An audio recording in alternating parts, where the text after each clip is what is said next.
ಎಲ್ಲರಿಗೂ ನಮಸ್ಕಾರ. ಸ್ವೀಟಿ ಕ್ರಿಯೇಷನ್ಗೆ ಸ್ವಾಗತ. ಇವತ್ತು ನಾನು ಬಾಟಲ್ ಗಾರ್ಡ್ ಚಿಕನ್ ಸ್ಟ್ಯೂ ಮಾಡಿದ್ದೇನೆ. ಅಂದರೆ ಸೋರೆಕಾಯಿ ಹಾಕಿ ಚಿಕನ್ ಸ್ಟ್ಯೂ ಮಾಡಿದ್ದೇನೆ. ತುಂಬ ಟೇಸ್ಟಿಯಾದ ರೆಸಿಪಿ. ನೀವು ಕೂಡ ಟ್ರೈ ಮಾಡಿ ನೋಡಿ, ಸೂಪರ್ ಆಗಿ ಬರ್ತದೆ.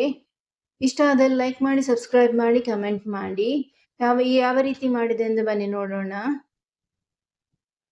ಇಲ್ಲಿ ನೋಡಿ ಮಾಡಿದ್ದೇನೆ, ತುಂಬಾನೇ ಟೇಸ್ಟಿಯಾಗಿ ಬಂದಿದೆ. ಇದರ ರೆಸಿಪಿ ನಿಮ್ಮ ಮುಂದೆ ನಾನು ಶೇರ್ ಮಾಡ್ತಾ ಇದ್ದೇನೆ.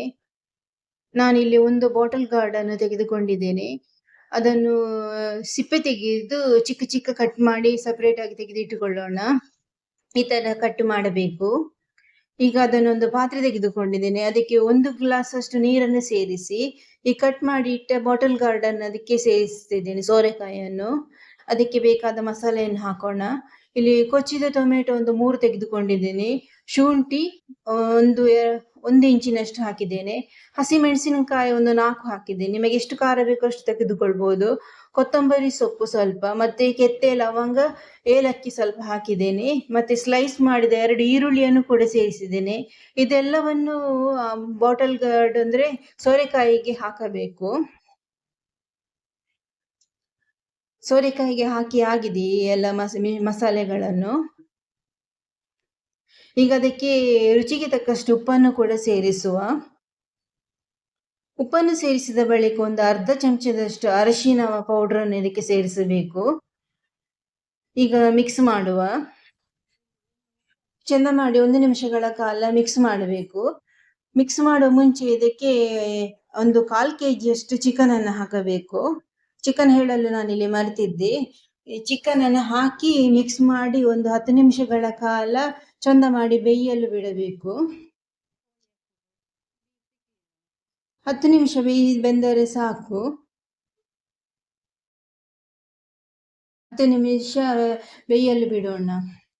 ಈಗ ಅದಕ್ಕೆ ಗ್ರೈಂಡ್ ಮಾಡುವ ಮಸಾಲೆಯನ್ನು ರೆಡಿ ಮಾಡೋಣ. ಇಲ್ಲಿ 1 ಬೌಲ್ ಅಷ್ಟು ತೆಂಗಿನಕಾಯಿ ತೆಗೆದುಕೊಂಡಿದ್ದೇನೆ. ಇದಕ್ಕೆ 1 ಕಪ್ಪಿನಷ್ಟು ನೀರನ್ನು ಸೇರಿಸಿ ಇದರದ್ದು ಕೊಕೊನಟ್ ಮಿಲ್ಕ್ ಅನ್ನು ತೆಗಿಬೇಕು. ಅದನ್ನು ತೆಗೆದು ಸಪರೇಟ್ ಆಗಿ ತೆಗೆದಿಟ್ಟುಕೊಳ್ಳೋಣ. ಈಗ 10 ನಿಮಿಷ ಆಗಿದೆ. ಇಲ್ಲಿ ಸೋರೆಕಾಯಿ ಮತ್ತೆ ಚಿಕನ್ ಚಂದ ಮಾಡಿ ಬೆಂದಿದೆ. ಈಗ ಬೆಂದ ಮಿಶ್ರಣಕ್ಕೆ ತೆಂಗಿನಕಾಯಿ ಹಾಲನ್ನು ಇದಕ್ಕೆ ಸೇರಿಸಬೇಕು. ಆಗ ತೆಗೆದಿಟ್ಟ ತೆಂಗಿನಕಾಯಿ ಹಾಲನ್ನು ಇದಕ್ಕೆ ಸೇರಿಸ್ತಾ ಇದ್ದೇನೆ. ಈಗ ಪುನಃ ಮಂದ ಉರಿಯಲ್ಲಿ ಒಂದು 5 ನಿಮಿಷಗಳ ಕಾಲ ಬೇಯಲು ಬಿಡೋಣ.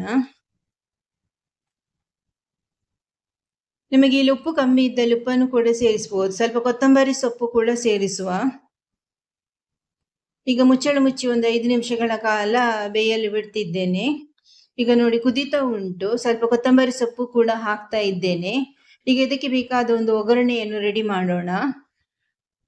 ಒಂದು ಪಾತ್ರೆ ತೆಗೆದುಕೊಂಡಿದ್ದೇನೆ. ಅದಕ್ಕೆ 1 ದೊಡ್ಡ ಚಮಚದಷ್ಟು ತುಪ್ಪವನ್ನು ಸೇರಿಸ್ತಿದ್ದೇನೆ. ಅದಕ್ಕೆ ಕೊಚ್ಚಿದ 1 ಈರುಳ್ಳಿಯನ್ನು ಸೇರಿಸಿ ಇದು ಒಳ್ಳೆ ಗೋಲ್ಡನ್ ಕಲರ್ ಬರುವ ತನಕ ಫ್ರೈ ಮಾಡಬೇಕು. ಈರುಳ್ಳಿಯನ್ನು ಹಾಕ್ತಾ ಇದ್ದೇನೆ.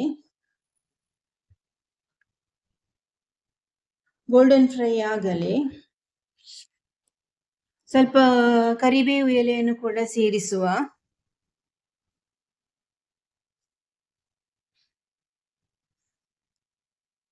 ನೋಡಿ ಗೋಲ್ಡನ್ ಕಲರ್ ಬಂದಿದೆ. ಈಗ ಈ ಮಿಶ್ರಣವನ್ನು ಕುದಿಯುವ ಮಸಾಲೆಗೆ ಸೇರಿಸುವ. ನೋಡಿ ಈಗ ತಯಾರಾಗಿದೆ ನಮ್ಮ ಸೋರೆಕಾಯಿ ಚಿಕನ್ ಸ್ಟ್ಯೂ. ಈ ವಿಡಿಯೋ ಇಷ್ಟವಾದ ಲೈಕ್ ಮಾಡಿ, ಸಬ್ಸ್ಕ್ರೈಬ್ ಮಾಡಿ. Thank you so much. ಮತ್ತೆ ಹೊಸ ರೆಸಿಪಿಯೊಂದಿಗೆ ಸಿಗೋಣ. ನಿಮ್ಮ ಸಪೋರ್ಟ್ ಯಾವಾಗಲೂ ಸ್ವೀಟಿ ಕ್ರಿಯೇಷನ್ಸ್ ಜೊತೆ ಇರಲಿ. ಧನ್ಯವಾದಗಳು.